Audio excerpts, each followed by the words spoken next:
નામ સતીશભાઈ શુક્લ છે. જામજોધપુરથી આવું છું અને મને આમ માનસિક તકલીફ હતી. રાતે ને એમ દોડાદોડી થાય ને એવું ક્યારેક ક્યારેક થતું. પછી વાઈ જેવું આમ થતું ને 4-5 મહિનાથી આવું થતું હતું. પછી અહીંયાથી આપણે દવા લીધી સાહેબ પાસેથી અને એટલે ઘણો બધો ફેર છે.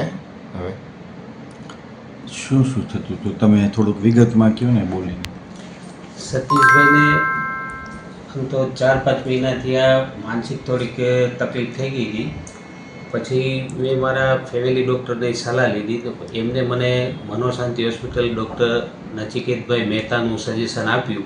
એટલે સાહેબની સલાહ માટે અમે અહીંયા સતીશભાઈને લઈને હું અહીંયા આવ્યો અને સાહેબે બહુ સરસ ટ્રીટમેન્ટ આપી અને પહેલી જ વારમાં અમને 50થી 60% જેવો ફેર લાગ્યો.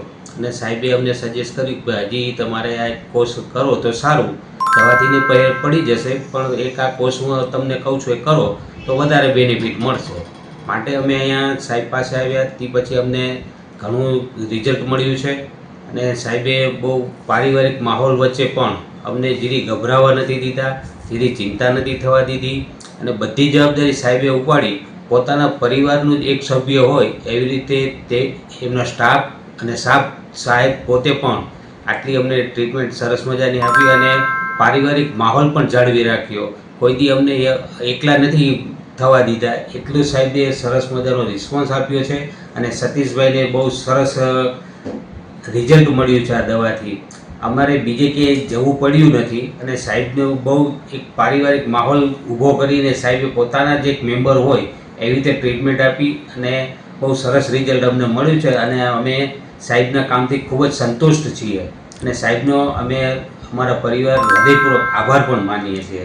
એમને જે તકલીફ હતી ને શેના માટે તમે લાવ્યા હતા એનું થોડું વિગતમાં કહો એટલે ખ્યાલ આવે.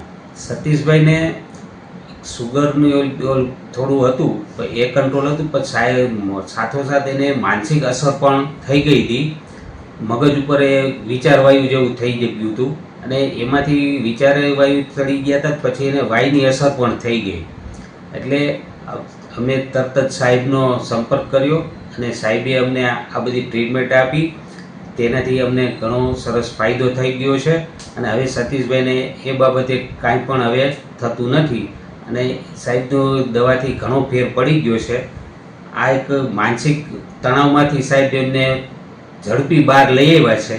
એટલે સાહેબની કામગીરી ખૂબ જ સરસ છે અને અમને એમના કામથી ઘણો સંતોષ છે. અહીંયા કોઈ તમને બિનજરૂરી ખર્ચા કરાવ્યા હોય કે રિપોર્ટ કરાવ્યા હોય એવો કોઈ ખરું? ના, સાહેબે એક પણ રિપોર્ટ અમારી પાસે અમને પહેલાં સજેસ્ટ કર્યું પણ સાહેબને પછી એવું લાગ્યું કે ભાઈ આમાં રિપોર્ટની જરૂર નથી એટલે ખોટા ખર્ચ કરવા નથી.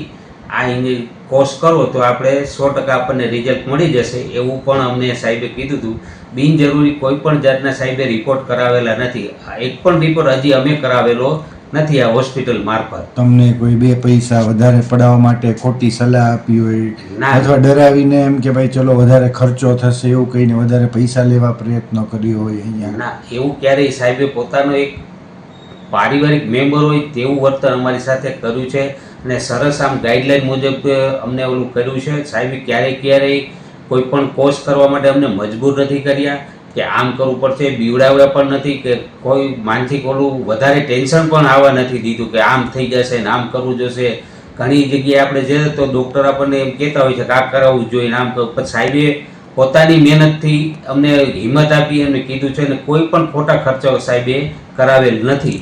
આટલું ફાસ્ટ રિઝલ્ટ આપ્યું તો એમાં કોઈ સાઈડ ઇફેક્ટ કે રિએક્શન આવ્યું એવું ખરું? જી નહીં, એવું કશું નહીં. ના. સ્ટાફ ટાઈમસર આવી જાય છે ટ્રીટમેન્ટ માટે? હાજી, સાફ સફાઈ ચોખ્ખાઈ કેમ છે રૂમમાં? એકદમ સરસ, પરફેક્ટ ચોખ્ખાઈ છે અને સ્વચ્છતા માટે તો સાહેબે પોતાના સ્ટાફને સૂચના આપેલી છે કે પરફેક્ટ બધી ચોખ્ખાઈ અને સ્વચ્છતા જાળવવી એવું સાહેબનું પણ આગ્રહ હોય છે. એટલે એનો સ્ટાફ પણ એટલું કાળજી રાખે છે કે સાહેબને ક્યારેય કમ્પ્લેન પણ કરવી ના પડે. સંતોષ ને તમને બધી રીતે? એકદમ સંતોષ છે અને સાહેબનું કામ બહુ સરસ છે. અમે વાયા મીડિયા આવ્યા છે પણ અમને સાહેબના કામથી ખૂબ જ સંતુષ્ટ છીએ કે એક જ ધકે અમને રિઝલ્ટ મળ્યું છે. બીજે ક્યાંય અમારે જવાની જરૂર પડી નથી અને પડશે પણ નહીં. એટલી અમને સાહેબ ઉપર હવે એટલો કોન્ફિડન્સ છે કે સાહેબ પોતાના પરિવારમાંથી આપણે એનો મેમ્બર હોય ને એવી રીતે અમને ટ્રીટમેન્ટ આપી છે. ક્યારેય અજગતું લાગવા નથી દીધું સાહેબે. એટલો સરસ સાહેબનો સહકાર મળ્યો છે. તમારે કંઈ છેલ્લે કેવું હોય તો બોલો. સાહેબનો ખૂબ ખૂબ આભાર માનીએ છીએ કે મારી જે આ માનસિક પરિસ્થિતિ હતી, વાઈ જેવી તકલીફ ઘણી બધી પહેલાં તો રાતે થતી હતી અને હવે તો એમાંથી બહુ ઘણી બધો ફેર પડી ગયો છે અને હવે લગભગ કાંઈ છે નહીં.